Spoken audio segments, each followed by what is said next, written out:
What's up, Jets fans? Welcome to the latest edition of Jets Latest, where you get the latest on the Jets, Jets. I'm your host, the spitting statistician, Dane Martinez, and we continue to await training camp, which will get started in about a week or two, and I am excited for this 2025 season for the green and white. It sounds like all of you subscribers, all of you viewers are as well. I see it in the comments. We have a couple of more comments a little bit later on in the show, but honestly, with this new regime, Aaron Glenn, Darren Muji, and Justin Fields, it really is Fields that this all hinges upon, right? I think a lot of people will agree that we have an above average good defense, an above average good offensive line, a run game, right? Garrett Wilson as a number one receiver, a true elite wide receiver. It is all going to hang on Justin Fields. And I personally have seen his development, have seen his dual threat capability, and am optimistic that he can be someone in his second act, right? That with confidence from the organization, with kind of development like we have seen in OTAs, in minicamp,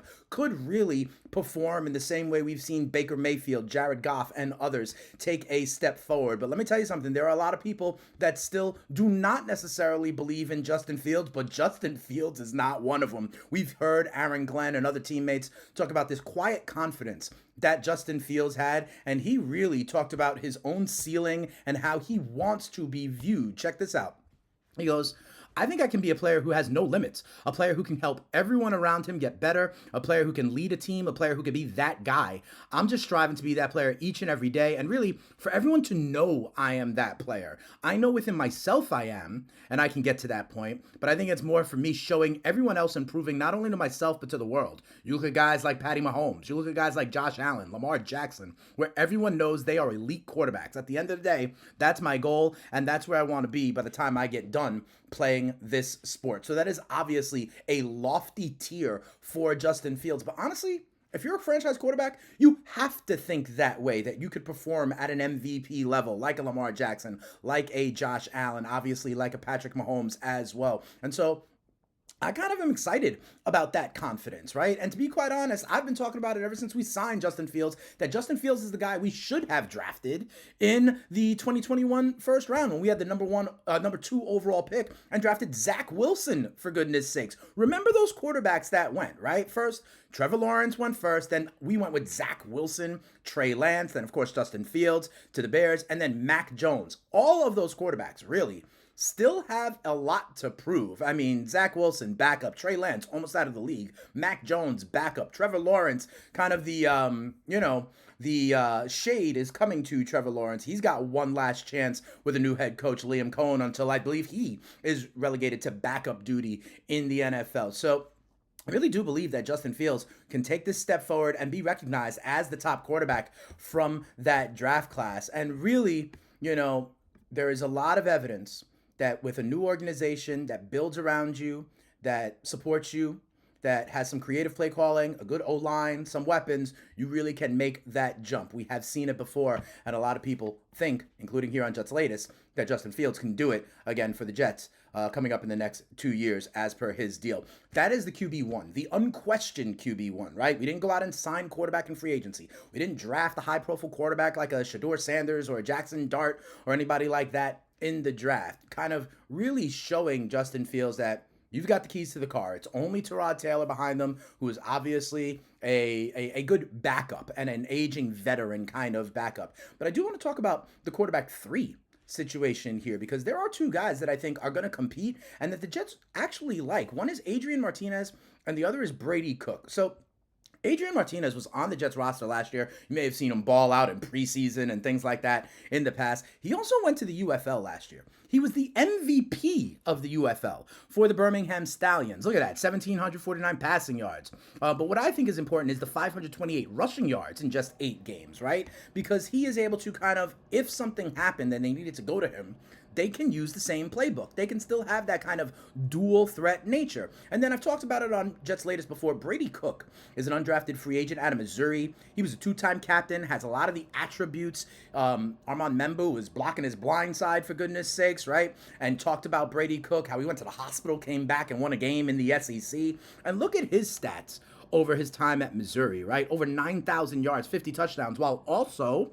running for over 1,200 yards and 21 touchdowns. Again, being able to kind of maintain the approach, maintain the style. And then you see him at the combine with what they call the relative athletic score. And he was 30th out of the 993 quarterbacks that have been evaluated, I think like over the last 30 years or something at the combine. So what I really like about this, again, the Jets being intentional.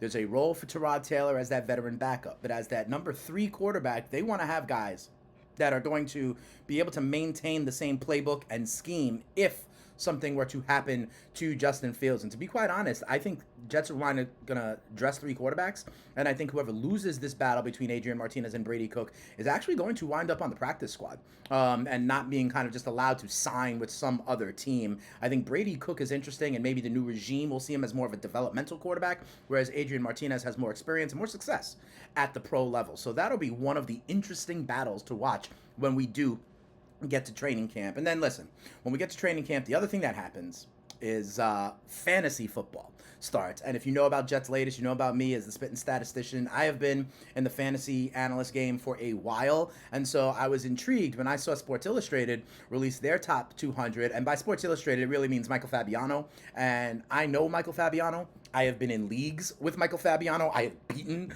Michael Fabiano in leagues, if you want to know the truth, right? And I thought it was interesting to see his top 200, and his top 200 includes a few Jets. First of all, Garrett Wilson as the number 11 wide receiver, number 22 overall. I actually think Garrett Wilson is going to be a little bit higher. Why? Because he doesn't have Devontae Adams in terms of competition for targets, right? So I think that is pretty important. He's going to get even more targets, even more production as the true alpha. Breece Hall taking a step back from last year where he was viewed and drafted as a top 3 to 5 running back coming off that previous year at running back 13.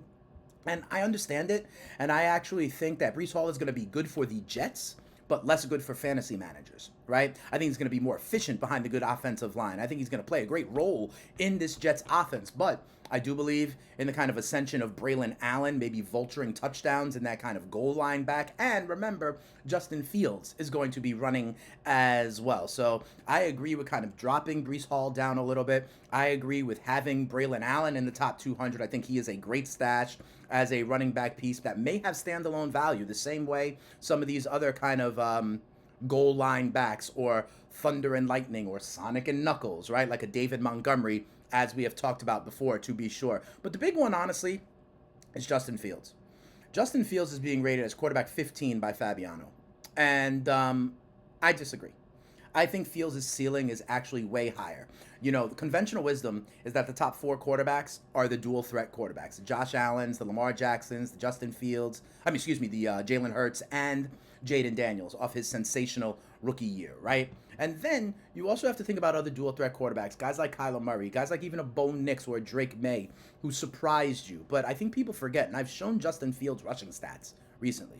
Justin Fields has a 1,000-yard rushing season under his belt. Justin Fields averages 50 yards a game. And I think people forget about how much an additive that is in the fantasy game. Now, sure, he may not be throwing for 4,000 yards like a Joe Burrow or Baker Mayfield, or a C.J. Stroud, or a Dak Prescott, or a Patty Mahomes, or so many other. But if you factor in the run game and the rushing touchdowns that I believe are going to happen, I believe Justin Fields will be well inside QB1 territory, which is within the top 12. So while I agree and would even bump up Garrett Wilson a little bit more, agree with Breece Hall being a little bit down from last year, and Allen being kind of emerging, I think he's got Justin Fields a little bit wrong. I would have Justin Fields a little bit higher. I think Justin Fields is going to run for 700, 800, 900 yards this season, if you want to know the truth. And that will get him certainly into the top 10. But quite frankly, I'm in a couple leagues with Fabiano, so I hope he rates him this low, because I'm going to wind up, I'm going to wind up taking them at a discount. So we'll see about that. Remember, if you have any fantasy football questions, hit me up on Twitter, on social media, at Spittin' Speeds. You can hear me as the host of the FTN Fantasy Show over on SiriusXM on the Fantasy Channel as we start to get into fantasy season for your drafts. But also, want to get into some of your comments. Thank you again to all the people who have subscribed and watched these videos recently. I'm really excited about the growth of the channel. I can't wait for football season. I like engaging with you in the comments. And check this out. Manny Mo 7 says, because we talked about Malachi Corley recently, says, I feel they won't cut Corley. They will try to use him on screens and quick hitters and let him cook. I hope so. And remember, we talk about the roles that all these other wide receivers can have. I think Josh Reynolds is going to be number 2. Adrien Smith over the top. Malachi Corley, screen, slant, end around game, right? So hopefully, Manny, that is the way this offense and Tanner Engstrand can be creative in using Malachi Corley, because it sounds like it's his last chance to stay on the 53-man roster, right? Also, Manny Mo said kind of he's been waiting for an offense to have this many details in it. And I think that's true. The read options we were talking about, right? The different guys that can be used, whether it's even Mason Taylor or even a guy like Breece Hall out of the backfield, all right? And then also, Harlan Braham, 7772 says, when extensions for Wilson and Gardner come through, there goes most of the extra money the Jets currently have. Let us see how the new coaching staff does, and then if they can improve Jets' performance. And honestly, I agree with that comment from Harlan a lot. And to be quite honest, I talked about it with Darren Muji. That was what they intended to do. That was their strategy. Not only getting guys in their 20s who are high draft picks, who had flashed at the NFL level, but they signed them to 1 and 2 year deals. This way, if they don't develop in the way, they can be free of that, have cap space, have flexibility, and move forward and keep doing it as we build the roster. So thank you for the comments there from Manny Mo, from Harlan Braham. And also, please hit me up in the comments. Hit me up on social media. Watch these videos, like these videos, and tell a Jets fan friend to tell a Jets fan friend. I told you about my fantasy kind of experience, the FTN Fantasy Show. FTN Fantasy is a great website, ranks content, simulations, tools to help you be a better fantasy player. And if you want to be a better sports bettor, I'm also the host of In-Game Live on Sports Grid TV, where we go around all the action on any given night, kind of like a red zone would be, and kind of find those live betting opportunities for you. But if you want to just keep it locked to the green and white, I will be here on Jets Latest every single day. Looking forward to training camp and what should be a real fun 2025 season for the green and white. And heck, we'll see if Justin Fields winds up approaching that lofty tier, because if we do, we are winning with our franchise quarterback for the Jets. We'll see you tomorrow. That'll do it for this episode. We out of here. Peace.